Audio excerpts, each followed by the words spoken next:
pertempuran yang berlangsung pada tanggal 18 Agustus 1966 yang dikenal sebagai pertempuran terbesar dan paling berdarah yang dialami tentara Australia selama terlibat perang di Vietnam, yang mereka sebut sebagai pertempuran Long Tan.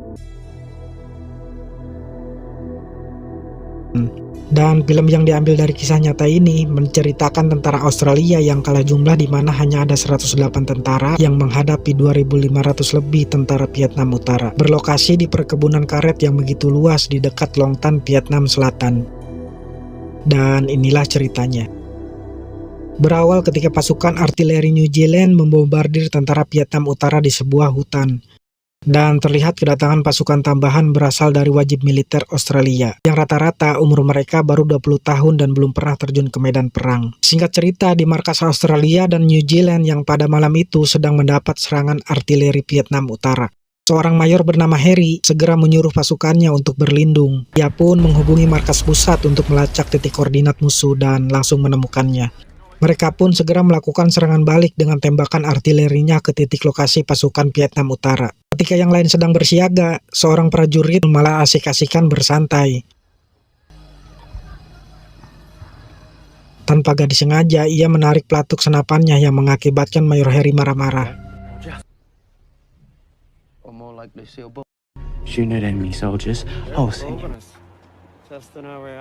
Pagi harinya, Mayor Harry memimpin pasukan Delta yang rata-rata anak muda itu berpatroli menuju wilayah Long Tan. Di sana mereka membagi pasukan menjadi 3 peleton, dan peleton 12 dipimpin oleh Mayor Harry sendiri, ke-10 dan 11 dipimpin oleh Sersan Sap dan Bob. Mayor Harry kemudian mengatur posisi setiap peleton. Ia menempatkan peleton 10 di garis paling depan, peleton 11 di garis tengah, lalu peleton 12 ditempatkan di garis paling belakang. Di perjalanan menuju Long Tan, mereka diharuskan melewati perkebunan karet yang sangat luas. Tengah jalan, peleton 11 melihat sekelompok prajurit Vietnam Utara, lalu Sersan Bob langsung menembaknya.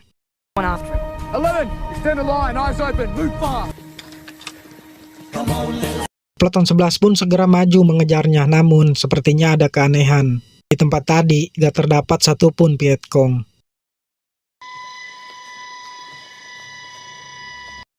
Lalu tiba-tiba, datang tembakan mesin mengenai 2 prajurit peleton 11. Suasana seketika berubah menjadi menakutkan. Sang letnan lalu meminta bantuan peleton lain dan meminta markas untuk menembakkan artileri ke arah pasukan Vietnam Utara. Artileri pun segera ditembakkan dan mengenai sebagian kecil pasukan Vietnam Utara itu.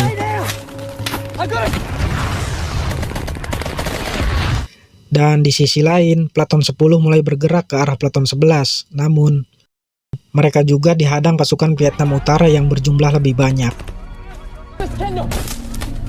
Kejadian itu membuat radiomen peleton 10 tertembak hingga gak bisa lagi berkomunikasi. Sementara itu, pasukan Harry di peleton 12 memilih untuk gak bergerak maju, karena mereka harus berjaga di jalan menuju markas menahan kemungkinan kedatangan tentara Vietnam Utara. Adegan kembali ke peleton 11 yang terus bertahan dari serangan-serangan pasukan Vietnam Utara yang semakin bertambah banyak.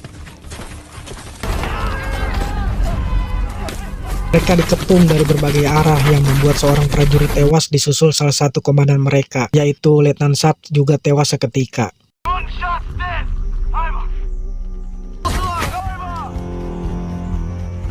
Situ Sersan Bob menghubungi Mayor Harry, lalu diteruskan ke markas pusat bahwa peleton 11 benar-benar terkepung dan kehabisan amunisi. Lalu markas pusat meminta bantuan Amerika untuk mengirimkan pasukan udaranya yang saat itu juga langsung direspon markas Amerika. Namun sayangnya, granat asap untuk memberi tanda kepada pesawat jet Amerika itu gak menyala, membuat para pilot Amerika itu menjatuhkan bom secara asal ke lokasi yang salah. Sehingga bantuan itu hanya sia-sia saja. Terlihat peleton 11 pun semakin terpojokan oleh kepungan pasukan Vietnam Utara. Sersan Bob yang gak bisa memberi perlawanan lagi, meminta Mayor Harry menembakkan artileri tepat ke lokasi posisinya berada, yang bertujuan untuk melindungi peleton lainnya di belakang. Di peleton 12 terjadi perdebatan antara Mayor Harry dan seorang anggota yang gak setuju jika artileri ditembakkan ke koordinat peleton 11, karena sama saja akan membunuh kawan mereka sendiri. Namun Mayor Harry tetap yakin menolak usulan anggotanya itu dan tetap meminta markas menembakkan artileri ke koordinat lokasi Peleton 11. Artileri pun ditembakkan tepat mengenai pasukan Vietnam Utara dan semua para anggota Peleton 11, sehingga gak ada satupun anggota Peleton 11 yang selamat. Kejadian itu membuat Mayor Harry dan semua pasukan sangat terpukul. Di tengah hujan deras, Lars, anggota Peleton 12 yang habis mencari jalan, melapor bahwa ia sudah menemukan jalan menuju ke Peleton 11. Lalu, rekannya ngasih tahu kalau Peleton 11 sudah musnah. Baru saja Mayor Harry mengirimkan tembakan artileri ke koordinat Peleton 11. Mendengar itu, Lars sangat marah dan kecewa kepada Mayor Harry. Ketika pertengkaran mereka mulai mereda, ternyata ada seorang tentara Vietnam yang sedang mengintai mereka. Mayor Harry langsung menghubungi markas pusat dan menanyakan berapa lama lagi bantuan akan datang. Sang kolonel di markas menjawab gak akan ada bantuan datang karena markas lebih penting dipertahankan. Ia malah menyuruh semua pasukan untuk secepatnya kembali ke markas. Namun sang mayor tetap kekeh sama pendiriannya. Ia akan terus berjuang sampai mati. Mendengar itu, seorang letnan bernama Franklin tersentuh dengan keputusan Harry. Franklin dengan berani membangkang perintah atasannya itu. Ia menyuruh anggotanya menyiapkan 2 pesawat heli untuk mengangkut bantuan senjata ke lokasi Peleton 12. Dan dia sendiri yang memimpin kedua helikopter itu. Saat-saat yang sangat menegangkan terjadi ketika kedua heli itu baru sampai di lokasi. Mereka mendapat sambutan tembakan secara frontal tentara-tentara Vietcong dari dalam hutan. Walau begitu, pada akhirnya mereka berhasil menurunkan bantuan amunisi kepada Peleton 12. Setelah mendapat bantuan itu, Lars dan beberapa anggota Peleton 12 langsung bergerak mencari keberadaan Peleton 10. Setelah itu terlihat samar-samar sekelompok pasukan di balik kabut. Mereka kira itu adalah musuh dan bersiap untuk menembaknya.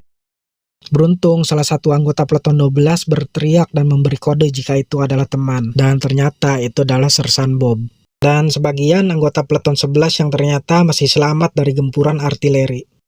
Ketika semua pasukan sangat senang atas hal ini, tiba-tiba datang lagi serangan Vietcong yang berjumlah lebih banyak dari pasukan Australia. Dan semua pasukan berhasil mundur ke lokasi Peleton 12 di mana mereka semua bergabung di satu lokasi. Di situ Mayor Harry langsung membuat strategi baru dan bersiap menyambut kedatangan pasukan Vietnam Utara yang terus bergerak ke arah mereka.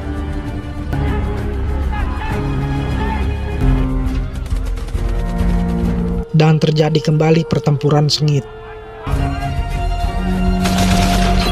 Ribuan tentara Vietnam Utara yang tidak mengenal rasa takut terus berdatangan menyerang.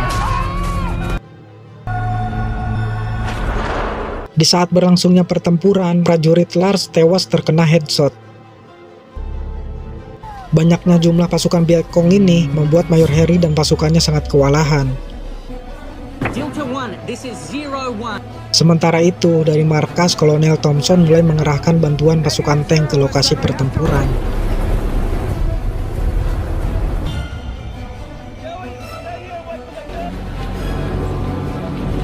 Ketika Mayor Harry di posisi terkepung dan sudah putus asa karena pasukannya gak mungkin lagi menang melawan banyaknya pasukan Vietnam Utara ini, tibalah bantuan tank yang langsung menembaki pasukan Vietnam, membuat seluruh pasukan Vietcong tercerai-berai mundur menghindari tembakan-tembakan tank Australia. Pada akhirnya Mayor Harry dan sisa-sisa pasukan Delta berhasil diselamatkan. Terlihat wajah senang dan trauma ketika selamat dari maut yang barusan sudah di depan mata mereka. Setelah kejadian itu, mereka kembali ke markas dan dikumpulkan untuk dipulangkan ke markas pusat.